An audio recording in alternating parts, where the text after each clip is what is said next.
Selamat siang mahasiswa semester 1.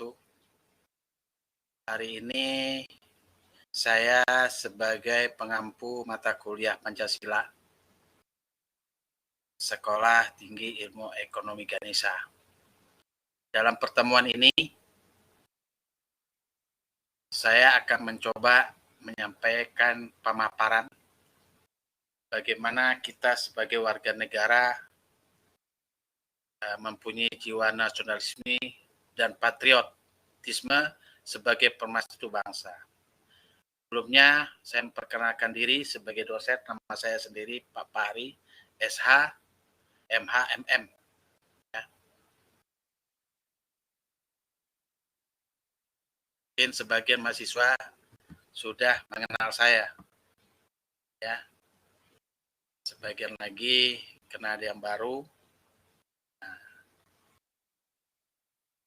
belum familiar dengan saya. Baik, mahasiswa, bahwa jiwa nasionalisme itu harus dimiliki oleh bangsa Indonesia, terutama saudara sebagai warga negara. Maka secara etimologi, nasionalisme itu terdiri pada nasional dan isme. Ini yang harus saudara miliki, bagaimana saudara sebagai warga negara paham dengan kebangsaan mengandung makna daripada nasionalisme. Jangan saudara nanti teriak di ormas bahwa Pancasila harga mati, NKRI harga mati. Tapi jiwa yang tertanam di dalam jiwa saudara tidak menimbulkan kesadaran dan semangat cinta tanah air.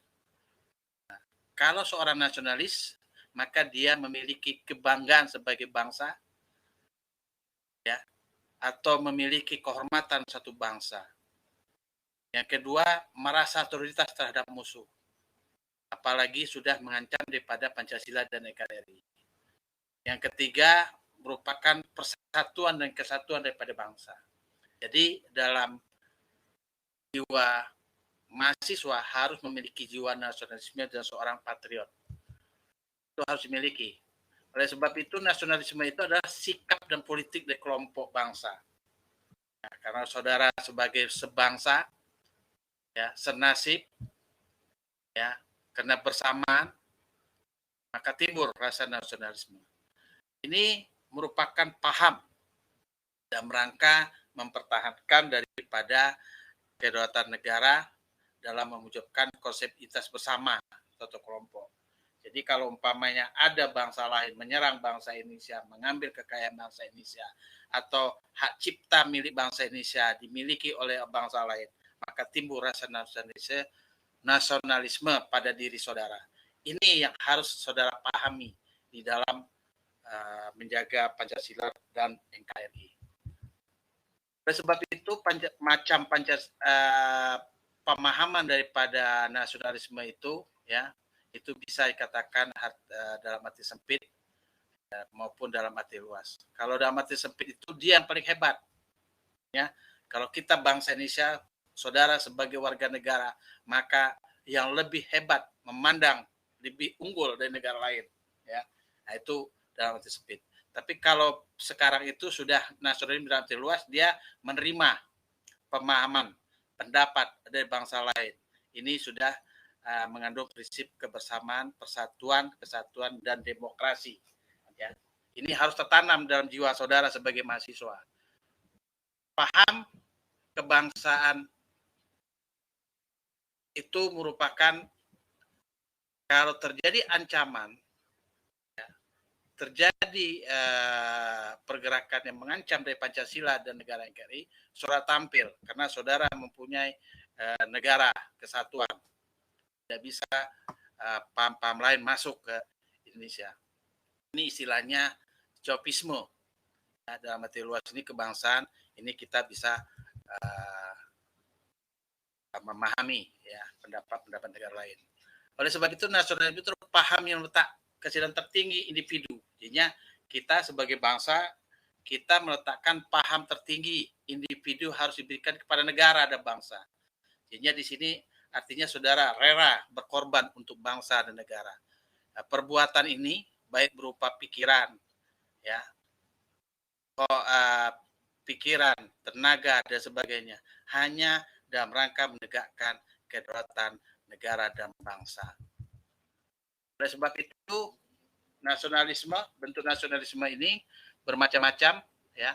Ada nasionalisme kewarganegaraan, etnis, romantis, budaya, nasionalisme kenegaraan, dan nasionalisme daripada agama. Nah, pemahaman-pemahaman ini harus saudara pahami. Nanti ini bisa saudara baca, ya, pemahamannya. Selanjutnya, paham patriotisme ini adalah berasal dari kata patriot dan isme, artinya sikap kepahlawan atau jiwa kepahlawan. Nah, ini saudara sebagai mahasiswa, ya, harus mempunyai sikap gagah berani, pantang menyerah, rela berkorban untuk bangsa dan negara. Ya, patriotisme adalah sikap yang bersumber dari rasa cinta tanah air, semangat kebangsaan atau nasionalisme, sehingga menimbulkan kerelaan berkorban untuk bangsa negara. Jadinya ketika saudara mempunyai jiwa nasionalis, timbul rasa patriot, maka saudara akan rela berkorban untuk bela negara. Ini oleh sebab itu bentuknya itu dalam arti patriotisme buta itu artinya keterikatan bangsa dan negara tanpa mengenal toleransi kritikan, ya. Mau benar mau salah, ya, apapun dia tetap mendukungnya. Itu patriotisme buta. Tapi kalau konstruktif, nah itu sudah beda. Dia sudah menerima pandangan, ya, menjunjung tinggi toleransi terhadap kritikan serta membawa perubahan positif kepada bangsa. Jadinya kalau nanti ada orang mengatakan, oh salah benar, nah, dia tetap memperjuangkan. Itu dalam patriotisme buta. Tapi kalau sudah masuk patriotisme konstruktif, dia sudah bisa menerima kritikan, dia sudah menerima perubahan dan sebagainya. Itu dalam arti. Nah, sikap yang harus saudara miliki sebagai mahasiswa yang punya sikap patriotisme itu bisa dalam keadaan perang, bagaimana dalam keadaan damai. Kalau dalam keadaan perang, itu saudara ikut perang, melawan fisik. Itu dalam bentuk seperti petugas dapur umum, petugas logistik, menolong luka-luka, ya, dan sebagainya. Tapi kalau damai, itu beda. Nah, itu bagaimana saudara nanti ketika saudara tamat di perkuliahan, sudah mendapat gelar, saudara mencoba menegakkan hukum dan kebenaran melalui pendidikan, memberantas kebodohan, kemiskinan, ya, dan berdasarkan kemampuan saudara yang peroleh sama proses perkuliahan.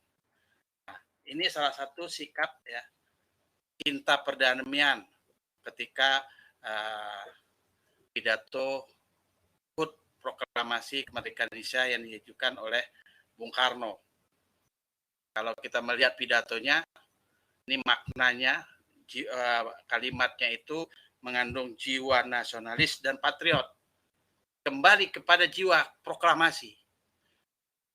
Kembali kepada sari intinya yang sejati, yaitu pertama, jiwa merdeka nasionalis. Kedua, jiwa ikhlas. Ketiga, jiwa persatuan. Keempat, jiwa pembangunan.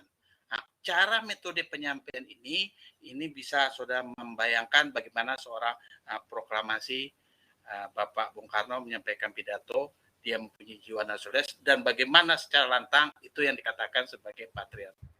Saya rasa itu pertemuan hari ini, ya, yang bisa sampaikan kepada saudara, ya, supaya ini bisa bermanfaat, ya, bagi saudara.